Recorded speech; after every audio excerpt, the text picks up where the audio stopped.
She is one of the most vivid figures in the entire Hebrew Bible, and also one of the most relentlessly condemned.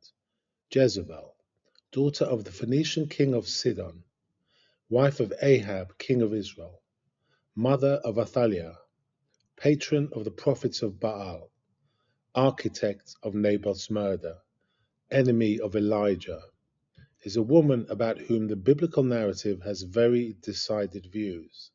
She's the villain, and this is not ambiguous. And yet there is, if you read her carefully, something more complex here.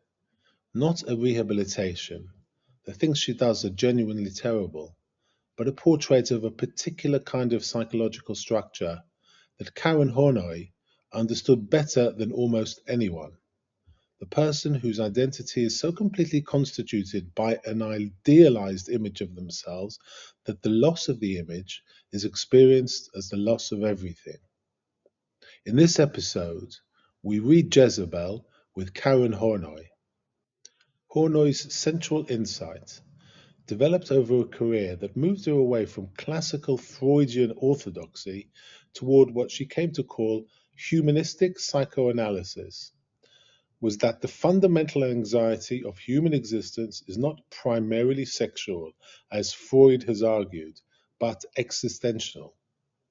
It is the anxiety of the child who experiences themselves as small, helpless, and potentially alone in a world they cannot control.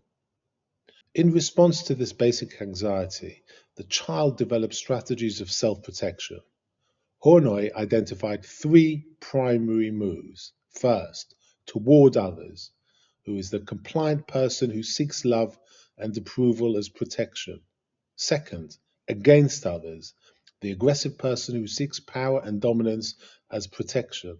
And thirdly, away from others, the detached person who seeks self-sufficiency as protection. In a healthy development, all three moves are available and flexible. In neurotic development, one or more becomes rigid, compelled, rather than chosen.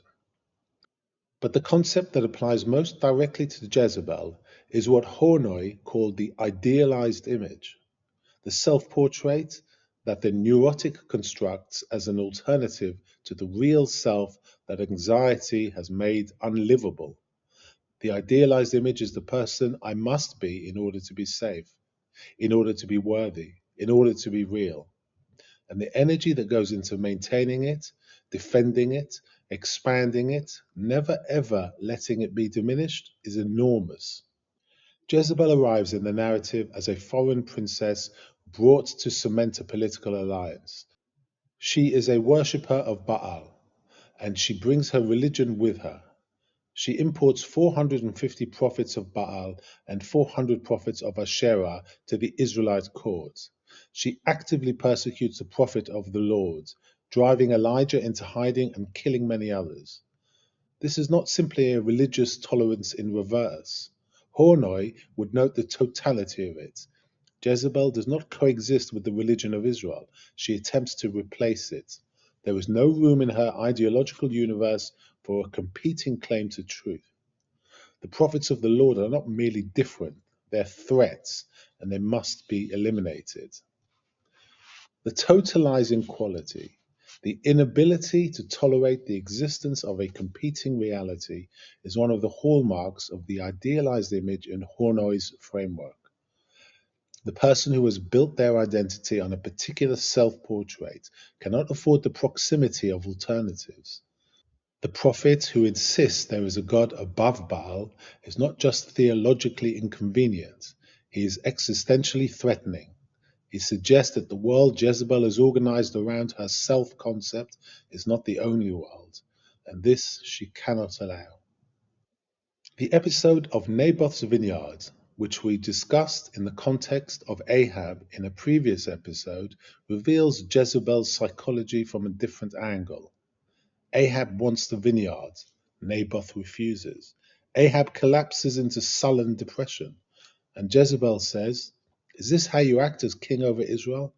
Get up and eat. I will get you the vineyard."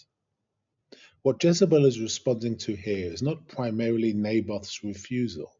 She is responding to Ahab's collapse, and to what his collapse threatens to make visible. The king of Israel, prostrate on his bed because his subjects said no, is an image that Jezebel's idealized self-concept cannot accommodate. The solution is not to examine the self-concept, it is to remove the thing that exposed the discrepancy. Horney would say, this is the characteristic move of the idealized image under threat. When reality reveals a gap between the idealized self and the actual self, the preferred response is not to close the gap by revising the self-image downward. It is to rearrange reality so that the gap disappears.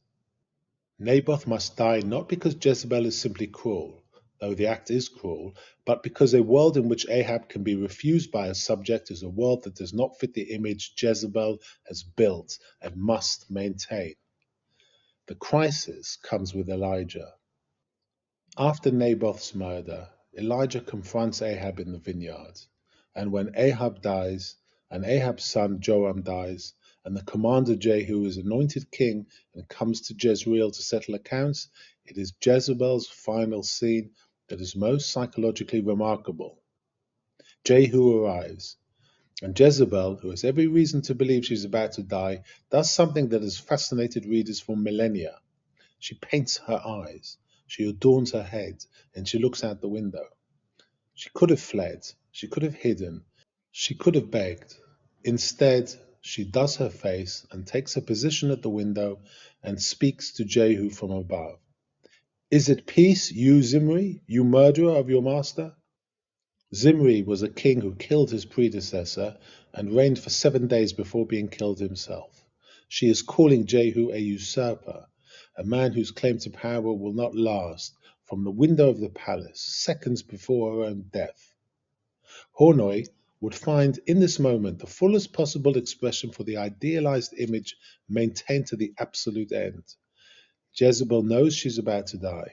She has, presumably, some awareness of what is coming, and what she chooses to do is present the image, paint the eyes, arrange the hair, take the position of power, speak from above to the man who has come to kill her.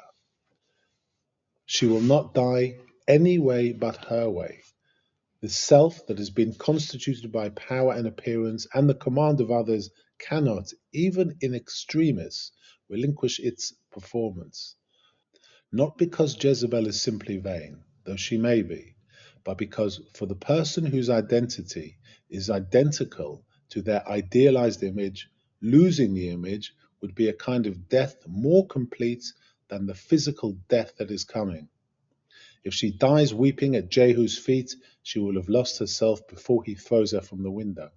If she dies looking down at him, calling him a usurper, with her eyes painted, she dies, in some sense, as herself. Horney called the price of the idealized image alienation from the real self. The person who has invested entirely in being the person they believe they must be has lost contact with who they actually are. The real self, with its genuine vulnerability, its genuine fear, its genuine need for connection and care, has been buried so deeply beneath the constructed image that it can no longer be accessed. And the tragedy of Jezebel is not that she is evil.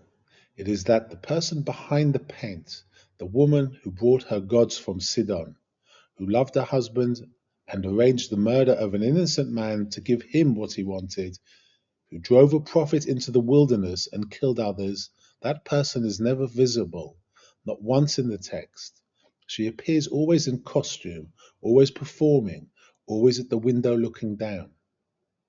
When Jehu's servants throw her from the window and the horses trample her, when they go to bury her and find nothing left but the skull and the feet and the palms of her hands, the dogs having eaten the rest, just as Elijah said they would, there is no one there to mourn. The character who performed the role of Jezebel is gone, and what was real in her was never shown.